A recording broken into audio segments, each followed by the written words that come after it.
it's more forgiving in that way Yeah. because you're taking the time to really learn what it means to tour, Hmm. right?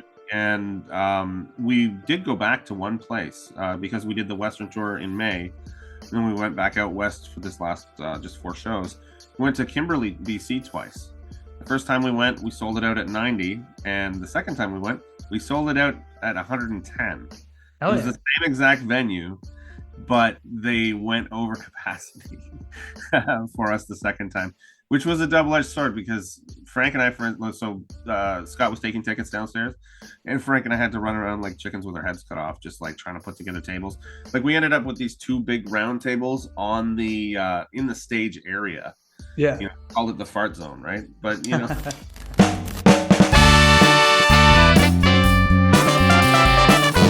how you been? It's been ages. Yeah, man, it's been way too long.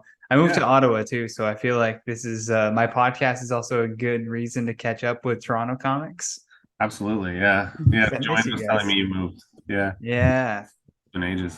I've been good though, man. How about you? Pretty good. Touring's been interesting to say the least because it's like my first year really going out and doing it sort of semi full time, I guess.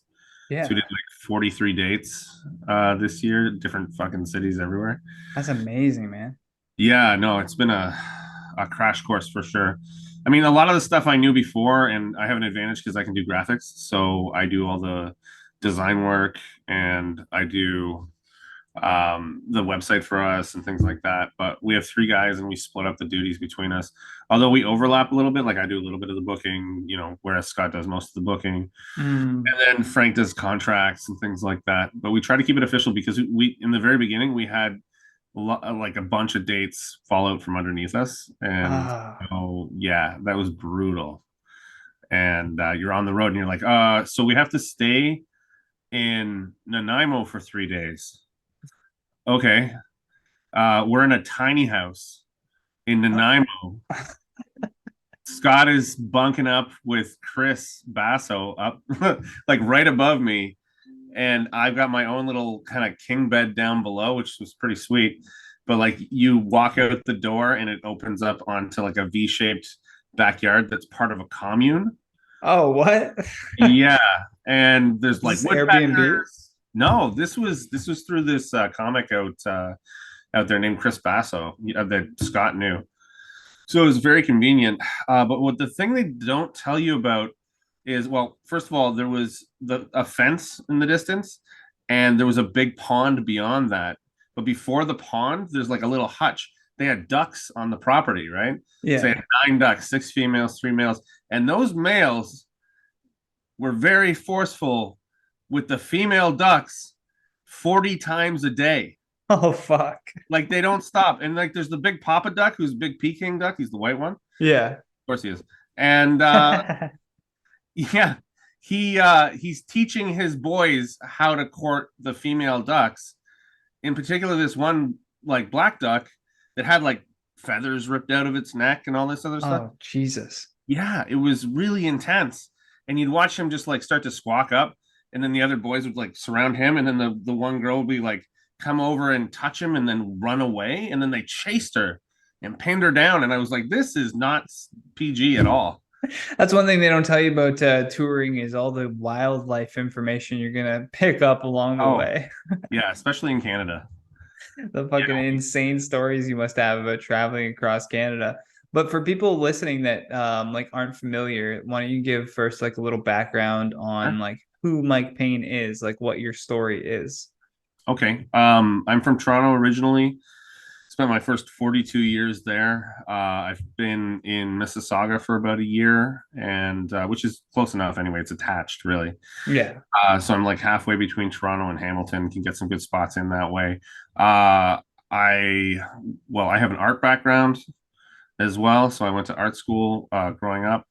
Went to video game school for college. Ended up doing a bunch of stuff. I worked with CBC a fair amount. I did the background behind Ron and Don and Coach's Corner when that was more of a thing on CBC before it was sold. And what else? I didn't start comedy until I was 36. Oh, interesting. Yeah, I started really, really late. I know I'm very jealous of people who started it like age 18, but I'm not at the same time Hmm. because I had a life. Yeah, you had a lot to talk about then already Yeah, at that point. Yeah. yeah.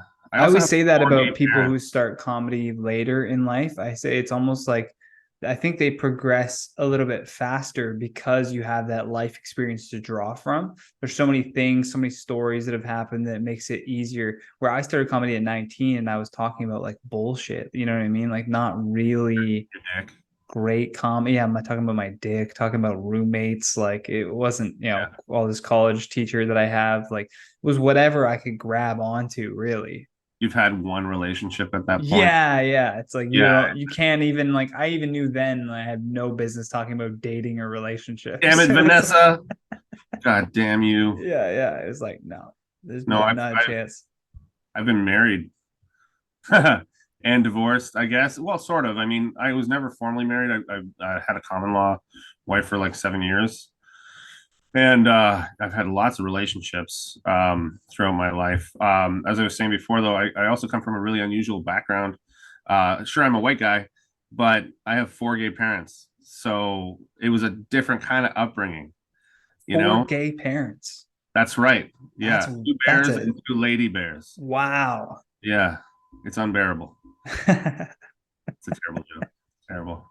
He's But bringing in the zingers already. it translates well when I'm touring though too. You know, Yeah, yeah, of I'm course. surprised at how well it does in some of the places that we've gone, because even in like Marathon, Ontario, people love that stuff. Didn't even know that was a place. Marathon, yeah, it's pretty Marathon, close to Ontario. Wawa. You ever heard of Wawa? No, I've heard Oh, of Wawa, like the convenience store in the US. really? Does There's it a mean chain of goose? convenience stores out of Philly. And they're called Wawas. Hmm. I've never heard of I wonder if it Wawa, means goose Ontario, down though. there too, because goose, it's goose in Ojibwe. Oh, Yeah, Wawa's outside of Sault Ste. Marie. It's like the last stop before you get to Thunder Bay. So it's like the only place to get gas for the next 3 hours or so. wow. Yeah, that's most of their claim to fame, other than having like a million statues of giant geese on their front lawns everywhere. It's so funny what like towns cling on to as like their thing, you know? Yeah, Like yeah, everybody needs something, and it's they it's all all about need one identity. thing. Yeah. Trying Yeah, to think like what is because I'm from Brockville and I'm like, what's the thing? Oh, the St. Lawrence River. They like love talking about the St. Lawrence River. It's like the because you're right on city, the St. the Lawrence. Thousand Islands, because it's right on the St. Lawrence River. You Yeah, can actually from the downtown, you can see like Ogdensburg, you can see the US right across.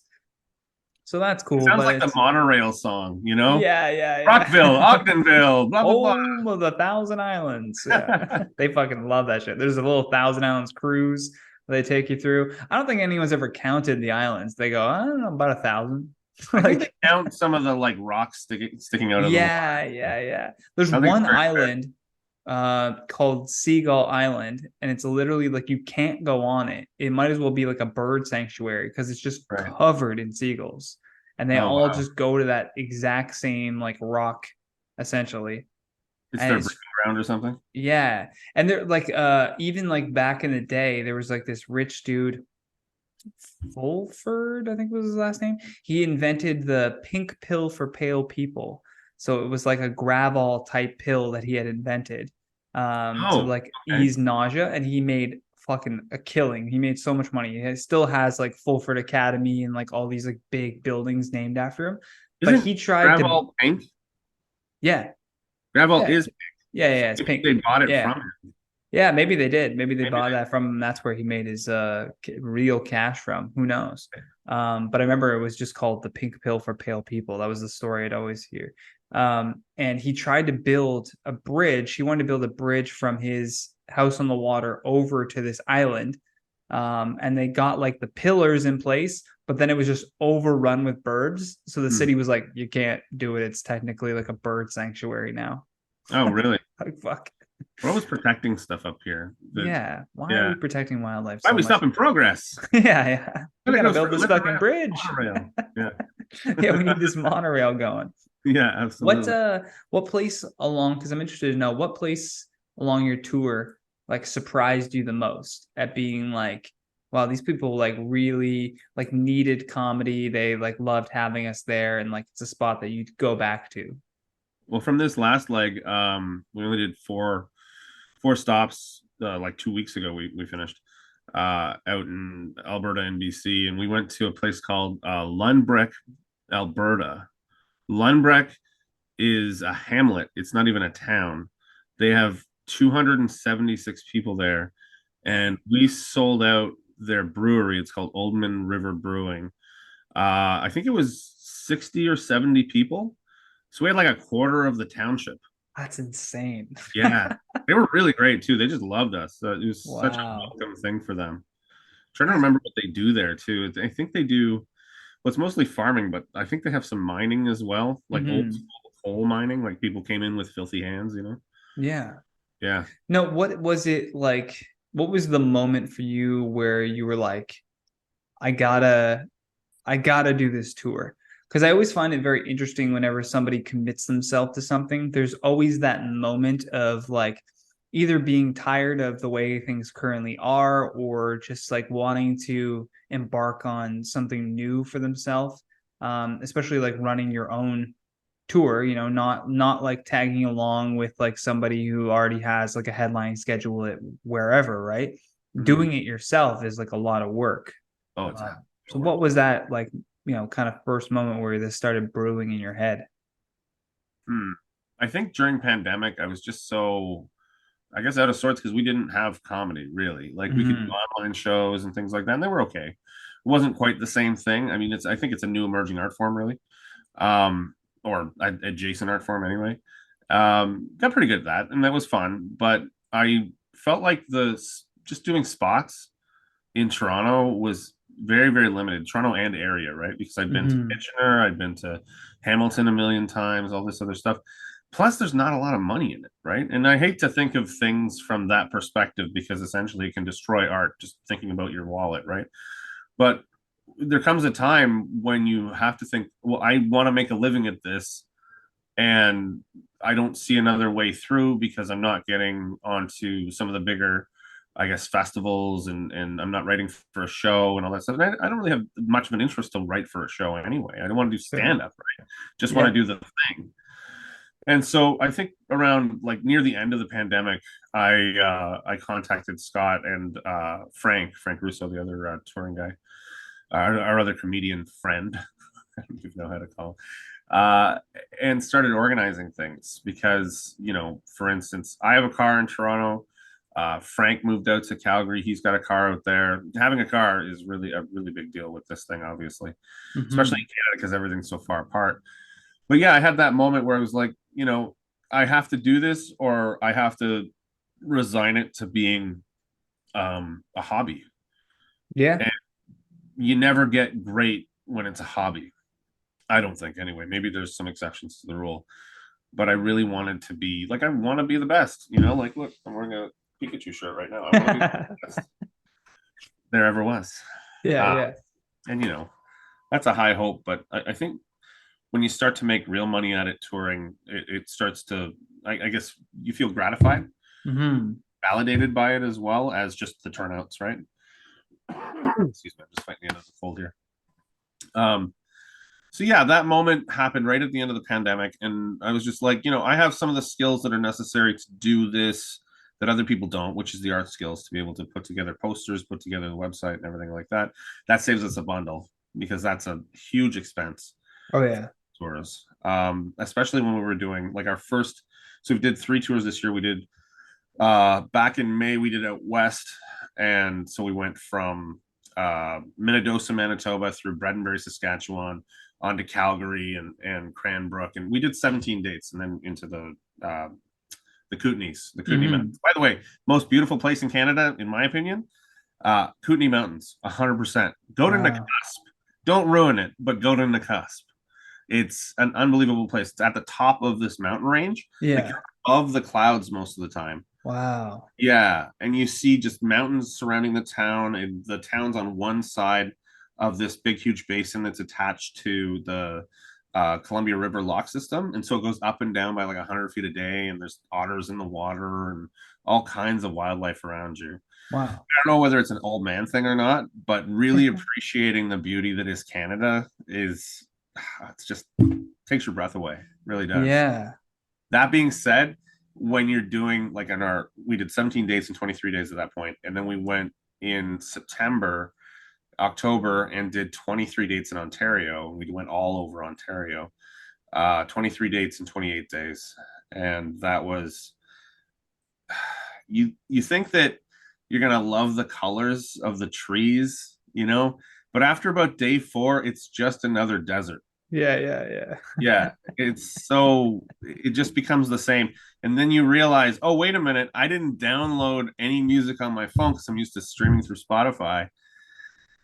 And the only the only radio station out here is country, which isn't my Oh, thing. No shame to anybody else, but I hate it. yeah, no, not a And fan. I can't stand it. So we've got silence in the car for 6 hours at a time. And you've got me going, singing my own, all that stuff you do on your own, like, in the shower or wherever. Yeah, yeah. Take it away. And then you've got Frank on one side just going, to himself. And then there's Scott in the back, and Scott's a little different, granted, everybody's different, but he's a little different. And he's just trying to sleep through it. But his yawn sounds like a Danny Elfman soundtrack, Oh man. like a boys choir. Yeah, yeah. No, it does not. Oh, by himself. Oh my God. Uh, Unbelievable. That it guy's must have brought you guys like closer though, being like on those dates together, right? Oh, absolutely. Like I didn't know Frank that well before departing, and there's always that worry, are we going to get along, all that stuff. Yeah. Um, but we do. In fact, we're Frank and I are pretty close now. He may feel differently, but that's my opinion, and I'm here to talk about it. Yeah, like I love Frank now. Frank and I Yeah. are the best of friends. Well, this last leg, I went out to Calgary to start the tour, and I went there Mhm. 3 days early, and Frank and I just hung out for 3 days. So, pretty good sign when that stuff happens. Yeah. Do you Yeah, notice that big difference between crowds out west versus crowds in Ontario in what they react to and don't react to?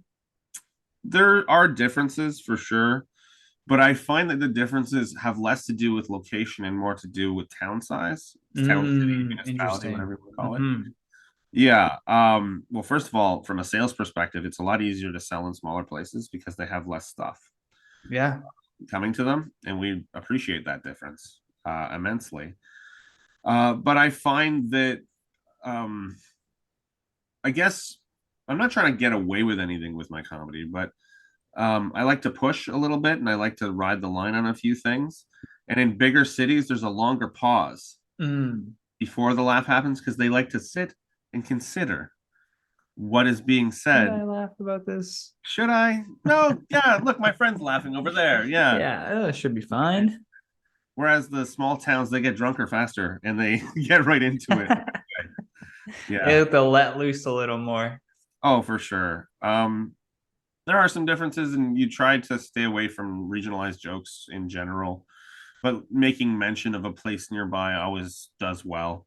So Yeah. having something that's customizable for the area, especially since they don't know us, right? Like we're not, Sure. Yeah, that's the hard thing, right? Like a yeah, lot of people I think now with the advent of social media, they're waiting on finding their fan base before going out and touring. And I kind of was like thinking about it like yeah, but like you still want to I don't view it as a waste of time to still try to break into markets in smaller towns or I don't think that like let's say all those 60 people are going to be your hardcore fans, but even if 5 of them are or even if it becomes a place that you can, come back to and start building like rapport with those people there, it should be viewed as separate from your, rat race on social media, right? Like you're still working out all of the kinks of what a tour means and what goes into a tour so that when you do reach that pinnacle of, you're booking theaters at this point because you know that you have the fan base to fill it. There's not going to be that many missteps as there would be if you were to just go from not touring to all of a sudden you're doing theaters. Right. You have that experience. It's more forgiving in that way Yeah. because you're taking the time to really learn what it means to tour. Right. Mm-hmm. And we did go back to one place because we did the Western tour in May. And then we went back out west for this last just 4 shows. We went to Kimberley, BC twice. The first time we went, we sold it out at 90. And the second time we went, we sold it out at 110. It Hell was the yeah. same exact venue, but they went over capacity for us the second time, which was a double-edged sword because Frank and I, Scott was taking tickets downstairs, and Frank and I had to run around like chickens with our heads cut off, just like trying to put together tables. Like we ended up with these two big round tables on the in the stage area. Yeah. Called it the fart zone, right? But just to entertain the people. But there's a lot of stressors and learning to deal with producing while you're a performer on a show, as we all know, is very Tough. difficult. I do it at Margarita here in Ottawa, and it's not easy. I'm taking tickets at the door. I'm hosting the show. I'm Yeah. trying to like make sure the bar knows what's going on with the show, telling them when to start, talking to the comics, and trying to manage like, okay, you're going up this time, you're going to do this amount of time. It's so much. You have to wear so many hats. Oh my God. And then it distracts you from your own set. So Yeah. trying to get into the zone for some people, to be able to go on stage and do their thing. It kind of compresses that time, but also like the worry of selling tickets beforehand too, right? Like you show up to a venue and you got Oh, like what stressful. 13 sold. You're like, oh, walk-ins, please, walk-ins, yes, yes. Yes, please. Oh, it's horrible. You're praying to Like the comedy gods. we did have one show in our second leg that only had 2 tickets sold, Wow. so we performed for 2 people. Fuck. I mean, why not? You're already there. Yeah, exactly. You're like, I'm gonna do this. Showed There's up. nobody here. Yeah. What is it like? What if you mind exposing it? But what is your process for booking these venues along the way? And like, are you pitching them on it? Do you have kind of like a deck of like, here's what we offer, sort of thing? Is it like a sales pitch to these venues of like Yeah. why they should pick you as being that night's entertainment on what would be a Saturday night for them or whatever else? It very much is a sales pitch. We are building our network right from scratch this year. Not necessarily entirely from scratch. We aren't doing spots for the most part. Mm-hmm. Like to anybody who doesn't know at home, it's spots are shows that are pre-established inside of a city or a town, and you just go and you take over that show for the night, except that you have like the host or the producer who's on, and they help you with stuff. We've had some interaction with people, but most of it's just our cold calling. So we send out email blasts. We do a lot of actual physical cold calling people on the phone. I know that's weird for young people, but that's what you got to do sometimes. I've had some sales experience myself, but Scott does the lion's share of that. But I also create documents like press releases with nice branding and everything else. Making sure your branding is consistent is important. Mm-hmm. And then posters and making sure everything is consistent with the website and social media and all that stuff, making sure it all fits together so you can go, hey, look at this, we've been here, we've done that, we've done this, creating references. We have I think it's only, well, it's 25 5-star reviews on Facebook too that we can reference. Great. Yeah, so far we haven't had any bad reviews, which will change, I'm sure. Eventually we'll become a 4.6 star thing at some point. Yeah, it's such a pain in the ass. One-star review just brings down your whole rating. Yeah. And sometimes it's not even your fault, like Yeah. one weird show on our last run, and I don't know how much I should say, but I will say it anyway. We went to Castlegar, BC. It was our last show on the last run. We sold it out, 180 seats. Yeah, beautiful side room. Not great acoustics. It was a bit echoey, which is a problem for the host, which was me that night, because all the adjustments happen while you're on stage. Yeah. Oh, I yeah. got them, but then there were rowdy ass counties there, and it's hard to deal with them sometimes. Like I'm really good with hecklers generally, like, hey, that's great. What did you say? Oh, right, we don't care. Put it in your journal. Yeah. Like things like that. But this was one of those scenarios where someone's just too drunk They're overserved, and you have to have them removed. And that happened, unfortunately, during someone else's set, and the person got up and got on stage. Oh my God. Yeah. And then Frank got between them. It was a crazy experience. I, in the meanwhile, got them to call the police, and the police came, and she ran out and across the highway, and the police chased her across the highway. What? Yeah. And that's a tough thing to recover from, but we did it. We did pretty well. Yeah, that's the hard thing about being on stage and you're trying to be light and funny, but then like if someone's being a dick, you kind of have to be like a little bit stern. And I feel like Yeah. you shouldn't have to do that. Like there should be venue security that's like they're going to be the people who are like the teachers that are watching the class. Like, okay, you're being Yeah. out of control. Get out of here. Like they have to have that stern position where you get to be like, oh, this is all crazy, isn't it? Like But it's that's the thing hard about to small switch towns. between those two things. That's the thing about small towns. A lot of them don't have, Yeah, there's no they didn't have security. a female security guard on that night, and you're supposed to legally. So Wow. they couldn't touch her at all to physically restrain her or anything like that. So we had to berate her into leaving, essentially. But I found out after the show, the woman, her name's Ruby, and she's the town drunk. Um, in fact, earlier that year, they had like a charity softball tournament, and she apparently hit the ball and was running from home plate to first, and she pissed her pants on the way to first. And they had to like restrain her and drag her off the field. Like Oh she's man, every town's got like a town drunk still. Like that's never yeah. gone away. That's been a thing No. since like medieval times. There's Yeah, Gary, exactly. the town drunk. Enter a tournament. Yeah. But that's one of the weirdest experiences I've had. Generally, we've ended up with really fantastic crowds. In fact, I loved Sault Ste. Marie when we were there in the Sioux. We were at a place called Shooter's Downstairs Bar, and it's right across the parking lot from the Greyhound Stadium. Greyhounds are their OHL team, so that's a really big. Okay. I thought you meant like the bus company bought a No, I know that's stadium. what I would have thought too, right? No, no, that's their actual big deal in town, right? Their big Wow. thing. And so they were playing that night, and we got all of their runoffs. So we'd only pre-sold 20, but we got Oh, 70 walk-ins. That was an incredible, incredible night. Probably that's my favorite sick. show we had. Yeah. But the talk about like kind of booking stuff on the same night. I gotta start doing this more too when I'm booking show dates is seeing what the fuck else is happening in that Yeah. area.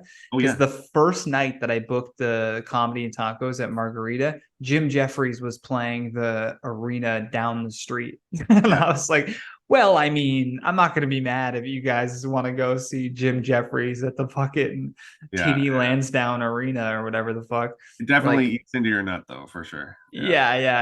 I mean, we still, this is what I always try to do as well is I like the smaller venues. Like the place holds like 50 people max. It Yeah. feels full as fuck at 50 people, right? Right. And so you get the luxury of, turning people away that are trying to walk up. Sorry, it's a sold out event. And then you can build the hype of it's sold out. So then the next show, you got to get your tickets early because this one's going to sell out too. Like there's only a limited amount of spots. I Yeah. think, like, do you agree that's kind of like a good place to start at is like start with a smaller venue because it's almost better to fill that? Or do you think it's better to maybe be a little bit risky with it and like, see, let's try to do 120 seater, let's try to do 150 and just like, because I'd rather have a full 50 room than a half capacity 120 room. So that's very good big city strategy. I think having a small room is the best way to go because it is a lot more competitive So as you much stuff going on. Yeah. exactly. But bigger venues, like medium-sized venues, like what we were talking about, those are great for anywhere else, pretty much. You just have to watch out for the monster truck rallies. Seriously, monster truck rallies Make or sure town fair. Gravedigger isn't rolling through town. Yeah, Bigfoot. Yeah. Oh man. Yeah, you just have to watch out for competition because I mean if you're in a place with a scene like Ottawa has a scene, a comedy scene, you're always going to be booked against, Absolute or Yuck Yucks And or now Laugh Lounge is like the new Laugh club. Lounge. Yeah. Yeah. Isn't that in the market? Yeah, it's in right in Byward Market. Have Right. you So fun. performed there? Yeah, Yeah. yeah, it's so fun. I love performing there. And Nick Burden like runs it, so he's like so great to have another comedian that's running a Yeah. comedy club. Oh, he's a great guy anyway. I did Yeah. Dirty Bird Comedy Festival, the first one that came out Oh, great. Yeah, yeah, yeah. years ago now. Yeah, what is he on, number 4, I think it was this year? Think so. Yeah. Yeah, that was fantastic. He always books like great acts too, as like his headliners. Like he's really trying to help people out who wouldn't necessarily get like a headliner spot at like Yeah, one of the like other almost like a clubs. B list, but should be A list act. Yeah, yeah, yeah, yeah. Yeah. Feels A list, but the headliners are like, oh, I've never heard of this person before. I mean, I have because I'm deep in the comedy community, but I would Yeah. understand people just coming to his club might have not heard of whoever's on stage, but like you're like, oh, they should be headlining at like all of the clubs. We They're get a lot just of aw fuck it's that come to it, right? yeah, It's yeah, like, yeah. oh yeah, this sounds fun. Fuck it, let's go. Yeah, And then yeah. you end up with fans out of that, which is great. Like we sold a lot of merch to people who've Oh, never that's heard of us. great. Yeah. Now, how are you like, are you also working a job to, pay all the other bills, or are you going and kind of booking time off when you're touring, or are you going balls deep, just touring, take a sabbatical from work, whatever it is, I'm and then building up to full time. Right now I'm making about 50% of my income from comedy, that's which is pretty amazing. great. Yeah, Yeah, yeah, especially in yeah. Canada, it's really tough. But I do house painting and graphic design on the side when I'm Oh, back. But there's real times of peril, like when you don't have anything left, and you're like, "Oh God, please, somebody call me." yeah, bro. Freelancing sucks. I did Oh, I it's did horrible. freelancing for like 6, 7 months, and it was just like some months are great, and then other months you're Yeah, like, whoo, all right. Need to hustle a little bit here. yeah. I'm really happy. I live with a very supportive girlfriend, and hats off to Liz, of course. Yeah, She's really man. helped me out, and I live in a co-op too, so our rent's cheap. Oh, that's That great. really helps. Yeah. Yeah, yeah. It's all about like situational like timing too, right? Like everything kind of needs to line up for this, like to make it possible, Oh yeah. even in your mind. Like I think there's too many people that think that they need to do all this stuff right now when it's like, yeah, but around you. Is your life set up to make that a possible thing? Like I could have done this, and I have done many other podcasts in the past, but they all stopped at a certain point because my life wasn't set up to have a regular podcasting schedule, which is what this requires, right? Like I Yeah. wouldn't be at episode 113 if I didn't have that schedule where I can set up like this is the second podcast that I've done today. People will notice I'm wearing the same black shirt, but like I have a whole routine now where I schedule podcasts all in one day and then edit the following day, and then it keeps like a weekly schedule going. And you got to stay on that, otherwise things start to fall behind. Yeah. Yeah, and you have to like it too. Like if you don't like what you're doing, you're not going to have the passion to want to keep doing it when it gets hard, right? Oh, Like I absolutely. imagine there's hard times touring, like you were saying, like stuck in a tiny house for 3 days because dates dropped out. Like Oh yeah. you We gotta were really love lucky. comedy to keep doing it. We were really lucky to have that because that was like a free place to stay. Oh, Didn't amazing. know what we were doing on Vancouver Island. Like, what is there? You know what I mean? What Yeah, we yeah. Victoria or something. Yeah, that was very lucky. There's some weird stuff that happens though. Like when you're first starting to book your own accommodations too, you start to go, oh, I want cheap, cheap, cheap, cheap, but you don't want cheap a lot of the time. We were Mm-mm. at a place in Fruitvale, which is I our love all these places I'm learning yeah, about. I'm like, what the they're fuck is crazy, man. Fruitvale? I'm telling you. Fruitvale is in BC. It's in the Kootenay Mountains. It's right outside of a really kind of like what people consider a cruddier town. Okay. It's called Trail. Trail has a lead Oh, smelter I've right in the middle heard of about Trail. town. Yeah. We've been through Trail, but we haven't done any dates in Trail. We were in Salmo. Salmo's great. They got a great little brewery there. We had a fantastic time, but we were staying in Fruitvale. And it was one of those situations where the floor is 90% semen. And I don't know how to say that Like politely. those guys that come off the boat, right? Like the seamen. Yeah, yeah, Yeah. yeah, exactly. Sailors. That's It's a right. bunch of It sailors. was made out of sailors. They were very muscular. But That's fucked. you can only see like the fringe, the edges of the carpet, where the pattern is or whatever. Oh yeah, this used to be a floor.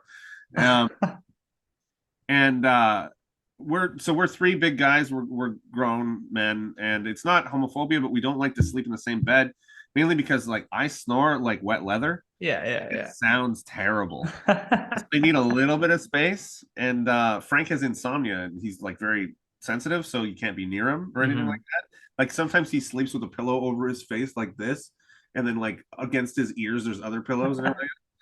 And so Scott was the booker and the guy who booked the hotel, so he felt bad and he decided to take the floor. And so we gave him some pillows, right? But in Yeah. the middle of the night, he must have been like, "Oh, I can't sleep on this grossness." So he got up and he decided to sleep in a chair. Now that Oh, would be a better choice if it had a high back, right? But yeah. this was a mid-back chair, so he's like flopping around or whatever. No. So he goes over to the closet and he grabs that felt blanket that's in every single hotel closet, right? Hmm. It's bright yellow, right? And so he puts it over himself and he like scrunches it up like this and he holds it like this so that he can somehow get some sleep that night. And so me being 43, I got to get up to pee in the night, right? And so Yeah. I wake up to a yellow ghost in the middle of the room. Not only that, but I'm at the far bed, so I had to move physically the yellow ghost out of the way so I Uh, could take a pee. Like he was definitely the ghost of Christmas past, right? oh Like my just God. crazy, crazy stuff. That was probably the worst hotel that we were ever in. But there have been a series of really interesting places. Like our first tour date together, period, was at a place called Minnedosa. You ever heard of Minnedosa? Minnedosa, Manitoba. It's like southern somewhere near the border of Saskatchewan. And just like any other, I guess, small town in Canada, they have like what used to be a Dairy Queen. It's called the Dairy Aisle, Dari aisle. Some Like other local just came in and just copped the idea of Dairy Queen. yeah, usually they're repurposed Dairy Queens and they just change Hmm. it slightly. Like it'll even be the same management, but they've just gone out on their own. Oh my Or God. the non-compete or whatever it is. But yeah, like there was an old lady in a booth there, and when we talked to her, she was like, "So are you guys at the Minnedosa Inn?" And we're like, "Yeah." And she like recoiled into the corner of her booth. It's like, "What's wrong with the Minnedosa Inn?" And she's just like, "Sluts!" Just like out of nowhere, like it's just the charm of the small townie, Like Yeah. have Is no. I guess that's where the prostitutes hang out or something. You know what? I looked it up later, and they have strippers that come in Oh, quite at frequently the inn? at the inn. Oh Yeah, my God. What in a their main room town. there. Yeah, it's still a fun show. Sluts. Sounds like the Minnedosa Inn ended her marriage or something. Yeah, it does. It sounds like she has some personal vendetta. It's like, Yeah, it's something. what's wrong with that? People like to go and look at titties. Yeah, what's wrong with sluts? Everybody likes titties. Yeah, come on. Yeah, that was a fun date. Let me tell you. Oh man. Uh, or there's like crickets. Have you been to crickets? No, I've heard a lot about it, good and bad. Yeah. Well, I had a Some really people love it, good and time. some people are like, that guy still hasn't paid me. So I don't know who to believe. Some Well, people are like, he's great. He paid me totally, totally fine. And then other people are like, for whatever reason, they have a vendetta against them. So I'm like, I'm indifferent. I've never engaged with anything with anyone from that club. I've only just heard various things about it. I've had both experiences. Oh, interesting. Yeah. That first time was like 5 years ago. I went and it was me and Alan Shane Lewis and Dave Burke. And it was a good experience. We had our faces on the wall and everything else. It was like this underneath this bar in out there and yeah, it was fantastic. I was featuring, for the first time kind of deal. And Alan was hosting at the time, and now he's the big host, right, of Great Canadian Baking Show or whatever Yeah, I it's love seeing that. I'm like, hey, I know that guy. I know that guy. Yeah, that's cool. Yeah. But then we went back this time and it wasn't there. I was expecting it to be there, but it wasn't there. Mhm. It was in this like condemned theater. Like you walked into the place and there was paint peeling off the ceiling. Like huge chunks No. of paint peeling off. You weren't even in the main theater area. You Nobody can were get a ladder and fucking sand that down or something. well, one could have, I'm sure, if they'd had the intuition or the gumption. But no, he hadn't. It was kind of a nightmare. But at the same time, we stayed in a nice Airbnb. Can't say too many bad things about it, really. There's a lot of experiences that happen. Yeah, I mean, everyone has all sorts of different experiences of different clubs, and people like giving you half the story also. Like they're Yeah. like, yeah, he was a piece of shit to me. It's like, well, were you also a piece of shit? Yeah, yeah. You Were know, you I mirroring feel him like you're at the time? leaving out what you did in this story. Yeah, yeah. If you hear a one-sided story, always be suspicious. Yeah, I'm always like a little suspicious whenever someone's like just openly shitting on someone. I'm like, all right, okay. Seems like you're trying to get ahead of a narrative or something. Yeah. No, it's people like attention. Yeah, of course. Yeah, yeah. That's it. That's what we Like, look live at in what right we now. do. It's the attention culture. Look It's at how what we we get do, though. paid. We're on stage getting attention. That's our whole business. Yeah. So of course that personality trait is going to carry over online Sure. Absolutely. in whatever way it manifests itself. I'm sure because you saw the episode with Chris Scopo, so you know this question. But if you could make a phone call to 15-year-old Mike, give him a piece of advice based on what you know now, what would you say to him? Knowing it won't affect your current timeline. Little caveat there. Don't get fired so much. Fucked up your resume. Yeah, I really screwed things up in the It's like beginning. 2 months, 1 month, I two burned months. so many like really good bridges growing Yeah. up. Yeah, and it was just, why? Sure, stand up for yourself in some instances. I mean, some of that's just learning, right? Mm-hmm. Don't take things so personally. That's another one. Yeah. Yeah, it's taken me 43 years to learn that, and I'm still learning it. But it's hard being sensitive. So just try not to take things so personally. What's your best getting fired story though? Oh man. Oh, I guess the statute of limitations is up on this one. When you gotta say that. Yeah, I worked at the docks. You know the docks? No. It's called government or something now. Oh, It's it's like a nightclub? yeah, a nightclub. It's down Okay. on Cherry Beach. It's a huge, huge nightclub.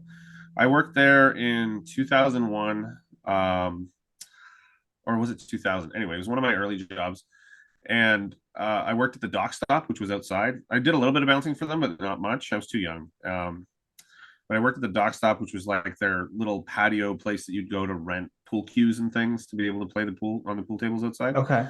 And well, half the money went in my pocket and half the money went into the till because I was making minimum wage, and minimum wage is like saying to someone, "I would pay you less if I can." And Yeah.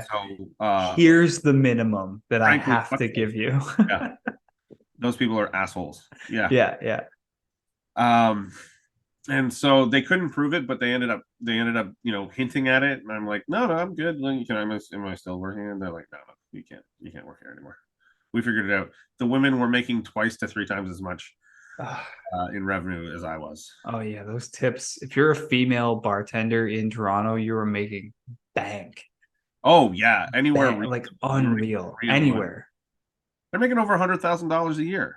I mean, Easy. And like twice. half of that is not claimed on taxes. You know what I mean? No, It's of just course not. Why would cash. you? Yeah. People that claim their tips, I'm like, are you out of your fucking mind? I Like mean, the you have to bank, claim a little bit just so that you don't get stung, but I don't know. I've never, for all my years of serving, I've never claimed anything because here's the reason. I talked to like I was with TD Bank or whatever, and I was saying like, like what are the chances that I make good money serving? Like, yeah, here's how much I would make like with tips, whatever. And they were like, I'm gonna stop you right there. Like all the banks view tips as like what do they say? Like unstable income because it's high 1 month, low 1 month. It's high 1 month, low 1 month. So they can't say that you consistently make that amount of money. So right. it's like, what's the point of even like allowing the government to take taxes from that money when you draw no benefit from having declaring that you make that much money to the government? Even if the Right. government was like, you made 80K this year, and like whatever this amount was from tips, the bank doesn't give a fuck. They just care like, oh, you got minimum wage, so that's Yeah. your wage is what Yeah. you're getting. So I'm like, I don't see a benefit in claiming any of that. Yeah. I had a friend though who ended up getting audited, and it came out a little bit for them because Jesus. they were claiming nothing, and apparently the government was like, "Oh no, you have to claim at least something." And the way that they traced it back was through tip out. because the tip out was done through the business. They Uh, were recording it and then giving it out to, yeah, yeah, yeah. So rather than like was the holding it and business giving what it. got audited and then they went after the employees? I'm not sure what the process was, but I heard this third hand anyway, right? So, Oh, interesting. or second hand. Yeah. I remember I was working at this restaurant and so if they have alcohol, they have to pay you like I think it was like minimum wage or like less than minimum wage because there was like a server minimum wage if you're Yeah. like working with Yeah. alcohol. Like But 50 if there cents was left. no alcohol, then they have to pay you like the actual minimum wage, whatever that is, right? So I was getting paid less than minimum wage serving, but we really sold no alcohol. Like nobody bought alcohol at this like family restaurant, nobody. And they got audited and saw that the alcohol sales were like absolute like nothing. So they made the restaurant like retroactively pay us the difference of what they owed us Wow. from the time that you started until that point. And that was sick. I was like, I okay, bet government coming through there. they actually helped you Yeah, this they time. actually helped me for once. That was a one time the government helped me. Yeah, I because was like, taxes all are right. usually there for the rich, right? Yeah, yeah, yeah. But they Yeah. were like, they paid us out like Robin Hood. I was like, all right, cool. Yeah. So you've done a lot of serving jobs? Yeah, I've done a lot of serving jobs throughout my life just because of the flexibility, I think. Like That's fair.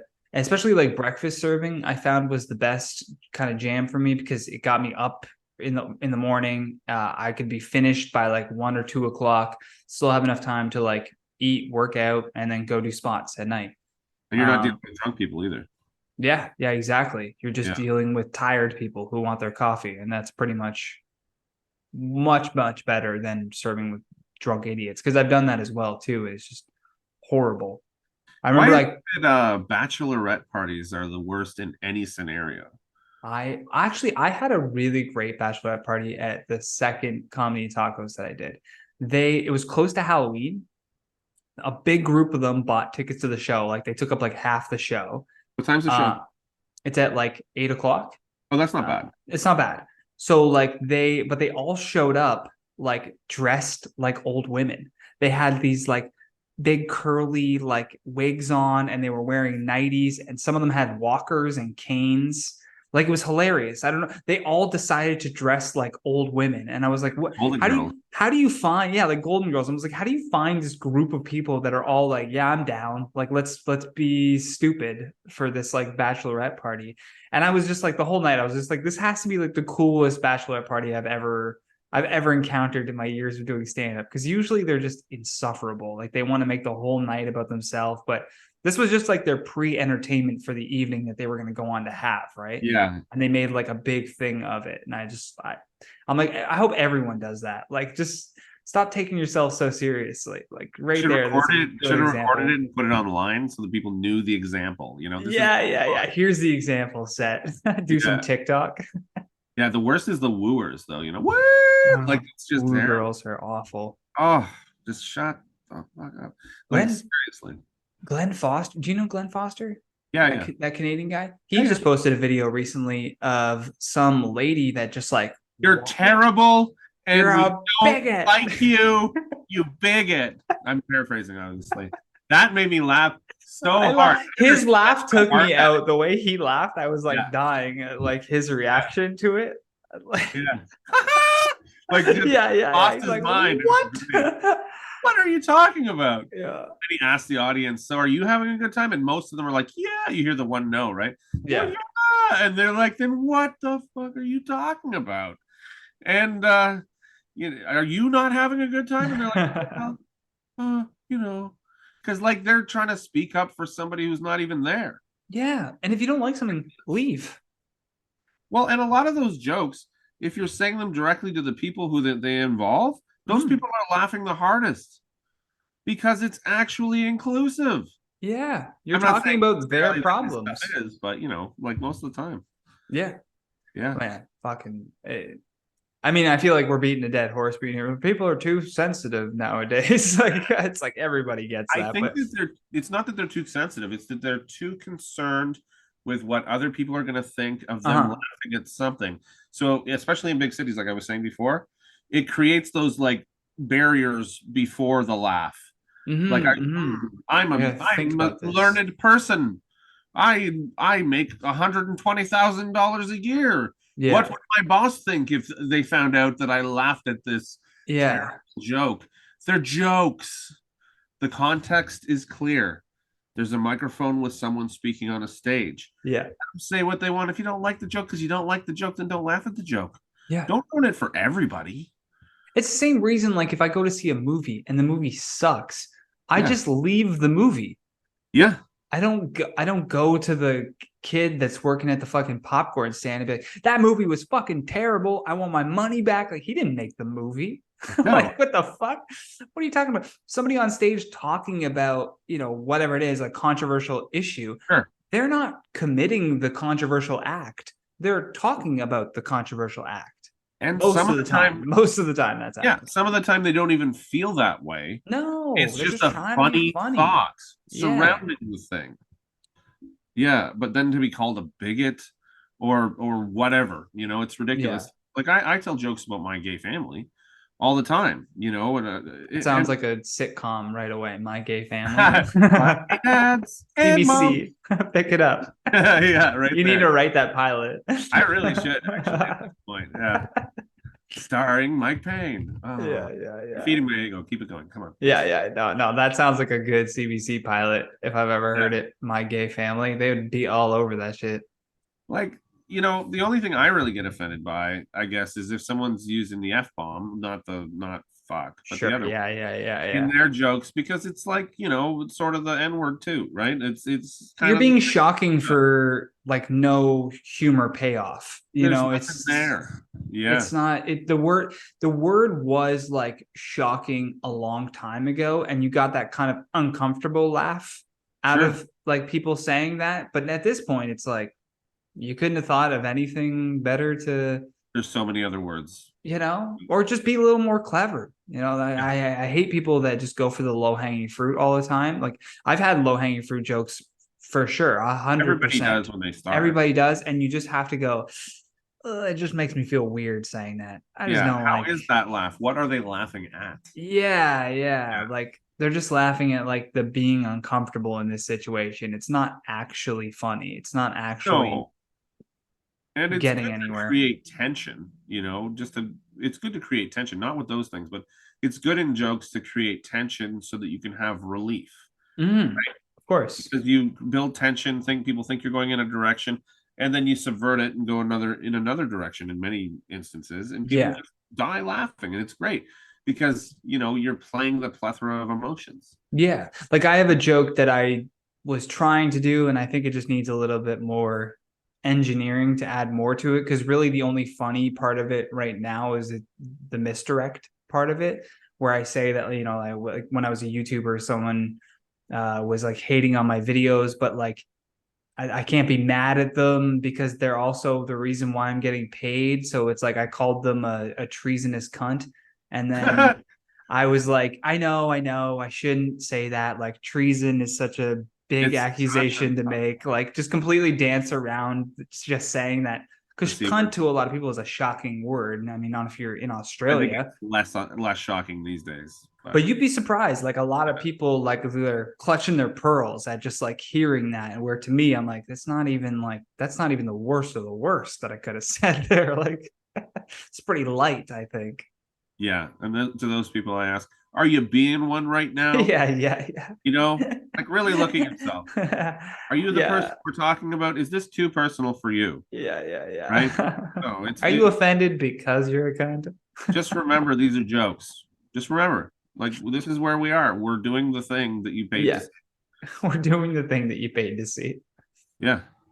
I Um, think people are a little bit too sensitive, and I am a sensitive person, but it's just, oh, just get a grip, I you think I know? feel like the bigger comedy feels like it's never been bigger than than right now, Yeah. especially. So I feel like the longer that goes on for, if it stays on this kind of upward trajectory, we'll see a lot more audiences that are kind of in the know. They get what we're doing. They get how they've seen how the sausage is made. They know that comedians need to do this to get the bit to be exactly the way it needs to be. And it's not going to be perfect every single time that it comes out. No, no, and it does change. pretty continually. Even once you've overworked a joke, it still changes somewhat, unless you're a word for word. I Yeah. don't write word for word. I don't know if you do, but I don't. No, And I have like I have like a punchline that I need to yeah, get to. That's always word for word, but the way that I get to that punchline, not necessarily the same every single time. yeah, it'll change a little bit, and that prevents it from becoming wooden or plastic or whatever you want to call it, right? Yeah, yeah. A little more organic or authentic. Yeah, Yeah, exactly. It feels like it's kind of coming off the top of your head, even though it's pre-planned in a sense. yeah, most of them are. Yeah, Yeah, I like that. you're riffing. Yeah, it looks You're like you're Scoville riffing. riffing. Fiffing, you're fake Yeah, riffing. Rory Scovel, right? Yeah, I love Oh, Rory one of Scovel. my favorites. Oh, so good. It's Uh, ridiculous. I watched him. I'm just showing people your Instagram here so that they can go follow you Wait, as look at well. my face. That's so much face. That's so much Mike Payne face. It's Yeah, Mike Payne Comedy on Instagram and Mike Payne Comedy on TikTok. yeah, and Uh, make sure you follow the DIY comedy tour as well. That's me and the boys, Scott Porteous and Frank Russo, my touring mates. It's at DIY Comedy Tour, and we have a website, www.diycomedytour.ca. And if you want to get a hold of us, it's diycomedytour@gmail.com. Oh, but yeah, I watched Roy Scoville. He did a 2.5 hour set at what was it, JFL 42, maybe like 4 years ago, 5 years ago, before pandemic. Yeah, I know, right? And at one point he was going, buckets of whale cum, buckets of whale cum, buckets of it is so hilarious. And if you take it and put that by itself, it's like, oh, that's kind of crap. But it yeah. works so well with what he was doing. Oh man. Yeah. Oh, That makes me want to go right. I do it 2.5 hours of comedy is crazy. and it's all riff for him, pretty much. Yeah, Like I'm sure yeah, there's little yeah. bits and bobs that he puts in, but Sure. most of it's riffed. Oh, man. I wish I had that talent. Like I can riff a bit, but Yeah. not like that. Not like that. No, I feel like I can riff fine in like conversational circles. And then Sure. it's the pressure of being on stage where you're like, I bail too quick, where I'm starting to riff and I go, it's not working. Just go into a bit. Yeah. Fuck this, The throw it out. LPM is off. The LPM is off. I can laughs per minute. Nope. Yeah, you overthink it too much. You're getting too analytical with yourself, and you're like, every set has to mean something. Oh yeah, every single Doesn't it? Doesn't. no. There's a great I think it was Caesar comic in Ottawa. He I heard about this secondhand, like he apparently like was doing Yuck Yucks, the new one that's below the Biagio's Yep. restaurant, and he did like 8 minutes of just complaining that the downstairs doesn't have the same menu as the restaurant upstairs. And that was like his whole set was just like reading off of the menu, going like, why the fuck don't we have lasagna? Like just and it was hilarious. Like people were dying laughing. And I'm like, that's an example of someone who's just going up there with the sole purpose of I'm gonna be as funny as I possibly can. Authentic. And I'm not necessarily working on a bit. I'm not using this to work on a bit. I'm just gonna go up there and try to be funny. Which And is like I admire that so much. it almost like lets you, the audience, off the hook too. Yes, yeah. You can just enjoy what it is, but it has to be done well. Otherwise, it's like, Of course. yeah. And some people walk out like, I don't know what I just saw, but yeah. Or like sometimes there's those two ladies who are like, we loved you guys, but we don't know what the F that is, Yeah. Yeah. You always run into that. Mike, we're getting close to 3 here. Do you have anything that you want to say to the people before I we love close it you. out? Stay fat, please. I enjoy being fat. It is a good thing. Please keep it around you and in you. That's the true meaning of God. Stay fat. That's how we All end right, it. thanks, Stay Johnny. fat, This was great. everybody. Thanks very Yeah, much. man. Thanks again for coming on. We'll talk soon. Yeah, for sure. Take care. All man. right, later, bro. You've been listening to The Johnny Rogers Show. New episodes air every Friday at 8 p.m. Eastern Standard Time.